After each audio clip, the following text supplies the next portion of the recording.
बलूचिस्तान में फ़ितरतुल हिंदुस्तान के दहशत गर्दों ने 9 शहरियों को कत्ल कर दिया। वाक़या लोरालाई और मूसा खेल के दरमियान कौमी शाहराह पर पेश आया। तर्जुमान बलूचिस्तान हुकूमत शाहिद रिंद का कहना है बस कोयटा से लाहौर जा रही थी, इस ढाके के मकाम पर रोका गया। बेगुनाह शहरियों को कत्ल करना फ़ितरतुल हिंदुस्तान की खुली दरिंदगी है। मुसाफिर बसों के लिए N70 पर सफ़र बंद रखा था, मगर ये बस शाम के वक्त चली और ये वाक़या पेश आया।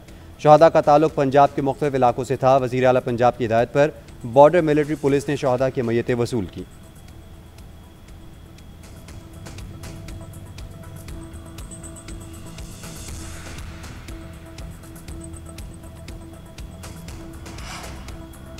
बाप की मैयत को कंधा देने जाने वाले भाई खुद कफन में लिपट गए। सरढाका दहशतगर्द हमले में दुनियापुर के 2 सगे भाई जाँ बहक उस्मान तूर और जाबी तूर के वालिद का इंतकाल हुआ था। दोनों भाई जनाजे में शिरकत के लिए फैमिली समेत पंजाब वापस जा रहे हैं। शहदा के भाई साबिर तूर ने कहा, कल वालिद का इंतकाल हुआ, आज सुबह 9 बजे उनकी नमाज जनाजा थी। एक के बजाय 3 कब्रें बनाना पड़ी। एक ही रोज़ में बाप बेटों के 3 जनाजों पर इलाके की फ़ज़ा सोगवार है।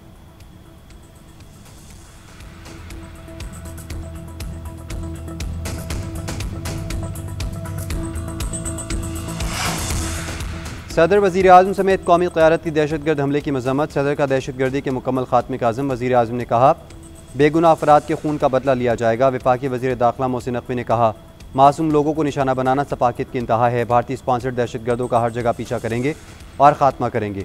वज़ीर आला सरफराज बुगटी ने कहा, पाकिस्तानी शनाख्त पर मासूमों का कत्ल नाकाबिले मुआफ़ी जुर्म है। बेगुनाहों का खून रायगा नहीं जाएगा।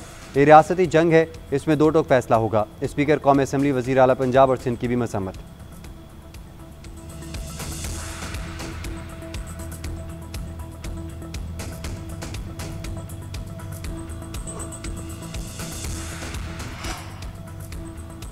कराची के इलाके लियारी में इमारत गिरने से 27 अफराद के मरने का वाक़या। पुलिस ने इब्तदाई रिपोर्ट में बिल्डिंग कंट्रोल अथॉरिटी के 6 डायरेक्टर्स और मालिक समेत 14 मुल्ज़िमान को कसूरवार करार दे दिया। रिपोर्ट में कहा गया है अफसरान ने गफलत और लापरवाही का मुजाहरा किया, जिससे इमारत ज़मीं बोस हुई। 1986 में मालिक ने 2 हिस्सों पर मुश्तमिल ग्राउंड प्लस 5 की इमारत तामीर की। काफ़ी अरसे से दोनों हिस्से खस्ता हाल और नाकाबिले रिहाइश थे। 20 फ्लैट पर मुश्तमिल इमारत का एक हिस्सा SBC अफसरान की मुजमाना गफलत के बायस ज़मीं बोस हुआ।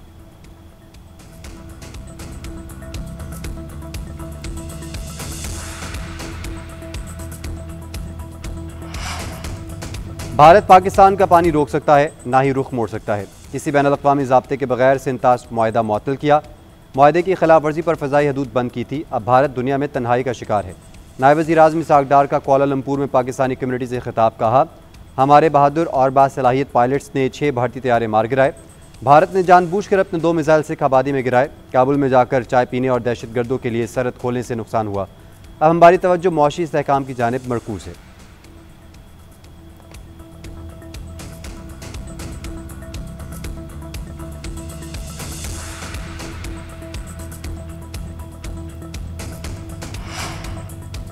स्पीकर खैबर पख्तूनख्वा असम्बली ने मखसूस नशिस्तों पर हलफ के लिए इजलास बुलाने से माजरत कर ली। स्पीकर ने अपोजिशन लीडर को ख़त में कहा है कि इजलास बुलाने के लिए मेरे पास कोई इख्तियार नहीं। Chief justice Peshawar high court को कहें वो हलफ लेने के लिए किसी और को नामजद करें। इलेक्शन कमीशन ने बहाल किए गए अरकान के हलफ के लिए ख़त लिखा था। ख़त में कहा गया कि आइन के मुताबिक इलेक्शन से पहले नए मेंबरान का हलफ ज़रूरी है। नए मेंबरान के 1 हफ्ते में हलफ का अमल मुकम्मल किया जाए। 3 मेंबरान नाहिदा नूर, आरिफा बीबी और गोरपाल सिंह का हलफ इलेक्शन कमीशन के फैसले के बाद लिया जाए।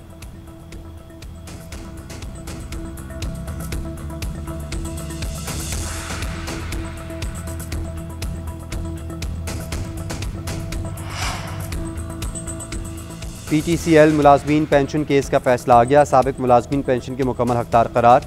चीफ जस्टिस आई अफरीदी और जस्टिस अमीनुद्दीन ने पेंशनर्स के हक में फैसला सुना दिया। सुप्रीम कोर्ट ने फैसले में करार दिया कि इदारे के माली मसाइल पेंशन की अदायगी से बरी ज़िम्मा नहीं करते। PTCL पेंशनर्स को 90 दिन में अदायगी का शेड्यूल मुतलब करे। पेंशन पर नज़रसानी वफाकी हुकूमत के मुताबिक की जाए। अदायगियों का अमल शफाफ और मुनसिफाना हो ताकि मुतासरीन के जायज़ मुतालबात का इज़ाला किया जा सके।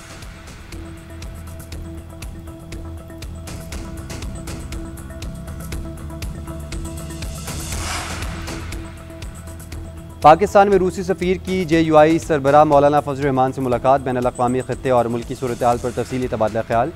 ईरान इसराइल जंग में फ़रीक़ैन की जानिब से ईरान की हिमायत पर इत्मीनान का इज़हार। मौलाना फजल रहमान ने अहले गज़ा की बेदखली पर रूस से मुदाखलत और किरदार अदा करने की अपील की। रूसी सफ़ीर ने गज़ा में जंग बंदी और गज़ा से बेदखली पर किरदार अदा करने की यकीन दहानी करवाई।